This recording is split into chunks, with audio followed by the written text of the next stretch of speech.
Why your 5 a.m. routine collapsed by week 2. You woke up at 5 a.m. for 12 days straight, felt unstoppable. Then on day 13, you didn't. And here's the question nobody asks. It wasn't laziness that killed your routine. It was something happening inside your brain that you were never told about.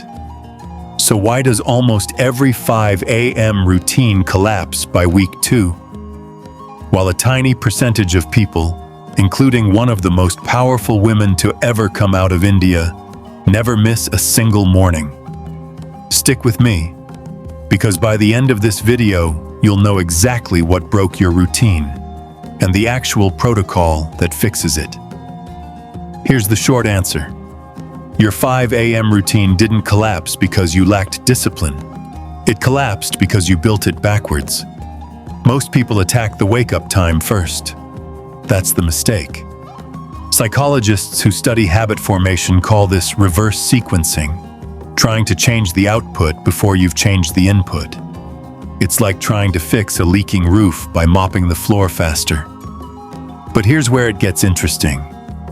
There's a real person, Indra Nooyi, the Chennai-born woman who went on to run PepsiCo, one of the largest companies on earth, who didn't just wake up at 4 a.m. occasionally. She did it for decades, without the collapse most of us hit in 14 days. And the reason she never collapsed isn't what most YouTube videos tell you. It's not discipline, it's not willpower. It's something almost mechanical, and almost nobody applies it correctly. I'm not going to tell you what it is yet, because first, you need to understand exactly why your version failed. And the failure point is far earlier than week 2. It actually starts on day 1, at a specific hour you don't even notice. Let's break this down with real science, not motivational fluff. Failure point 1. Sleep debt compounding. When you move your wake-up time earlier without moving your sleep time earlier, you create what sleep researchers call social jet lag. Each day you're short 60 to 90 minutes of sleep. It doesn't show up on day 1 or 2. It compounds, silently, like interest on a loan you didn't know you took out.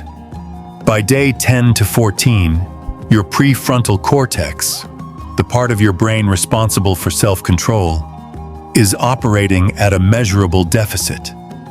That's not a metaphor. That's how decision fatigue research describes it. Your willpower isn't infinite. It's a depleting resource, and sleep debt drains it faster than anything else. Failure point 2. Motivation is not a renewable fuel. Most 5 a.m. routines run entirely on motivation, a feeling. Feelings fluctuate. Systems don't. This is the core difference between people who sustain early rising for decades and people who quit in 2 weeks. The sustainers stopped relying on feeling like waking up early and built an environment where waking up early required almost no decision at all. Failure point 3. The all-or-nothing trap. Most people attach an entire identity transformation to the 5 a.m. alarm. Workout, journaling, cold shower, reading, all on day 1. Behavioral scientists call this habit stacking without anchoring. Without a single anchor habit firmly fixed first, the whole stack collapses the moment one piece fails, usually around day 12 to 14, which is almost exactly where most people quit. That number isn't a coincidence. It's the average time frame before a new, unsupported routine hits its first real disruption. A bad night, a late event, a sick day. And without a system to absorb that shock, the whole thing breaks. So now you understand the conflict. Your brain wasn't broken. Your structure was. Now quick gut check. Comment below the exact day your last 5 a.m. routine fell apart. Day 3? Day 9? Day 14? I'm reading every comment, and I'll tell you which failure type from this video matches your number. Also, hit subscribe now, because in the next section, I'm breaking down the exact early morning protocol that took someone from a household with no electricity in Chennai to running a Fortune 50 company, waking up before sunrise for decades without fail. This is the part most people skip past, and it's the part that actually changes your routine. Don't leave yet. What comes next directly answers the question we opened with. Here are the verified facts. Indra Nooyi, born in Chennai, India, rose to become CEO of PepsiCo, the first woman and the first person born outside the United States to hold that role. She was repeatedly ranked among the most powerful women in global business.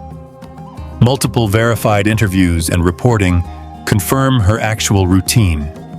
She woke at 4 a.m. and was in her office by 7 a.m. for years, not weeks. That's not a one-off morning for a podcast clip. That's a sustained operating system. So what made it sustainable when most people's 4 a.m. or 5 a.m. attempts fall apart in 2 weeks? Protocol Element 1. Fixed, non-negotiable anchor. The wake-up wasn't attached to motivation. It was attached to a fixed external structure. The demands of running a global company meant the early hours were protected. Structural time, not optional extra effort time. Discipline researchers call this environmental commitment. When your environment makes the old behavior harder than the new one, not the other way around. Protocol Element 2. Single task mornings, not stacked mornings. The early hours weren't loaded with 5 new habits. They were used with focus, reading, organizing priorities for the day. One primary function, executed with consistency, beats 5 habits executed for 12 days. Protocol. Element 3. Identity before behavior. This is the psychological core. Habit researchers, including work popularized by James Clear, distinguish between outcome-based habits, I want to wake up early, and identity-based habits, I am someone who protects my mornings. The second one survives bad days. The first one doesn't, because the moment the outcome feels hard, there's no identity holding it in place. This is the answer to the question we opened with. It was never about forcing a 5 a.m. alarm.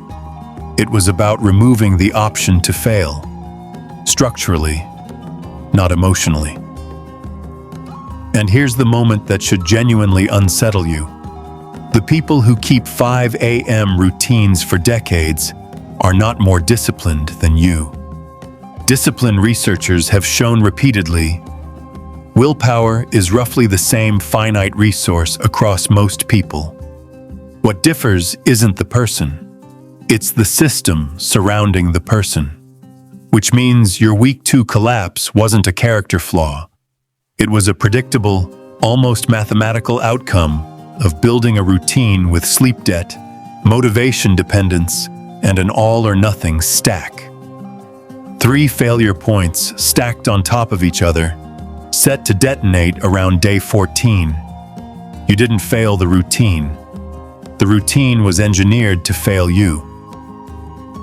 So here's the actual fix, in 3 moves. 1.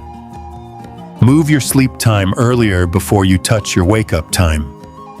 Protect the input, not just the output.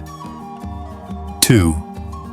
Pick 1 anchor habit for the early hours, not 5. 1. Let it run for 30 days before adding anything else. 3. Replace the goal. I want to wake up at 5 a.m. with the identity, I'm someone who doesn't negotiate with my mornings. That single language shift is what separated a Chennai household into a Fortune 50 boardroom, 4 o'clock at a time. If this actually reframed how you think about your routine, subscribe, because next video, I'm breaking down the exact 30-day rebuild protocol, hour by hour, so your next 5 a.m. attempt doesn't collapse on day 14 like the last one. And drop one word in the comments: anchor. If you're committing to picking just one habit this time, I want to see how many of you actually follow through. See you in the next one.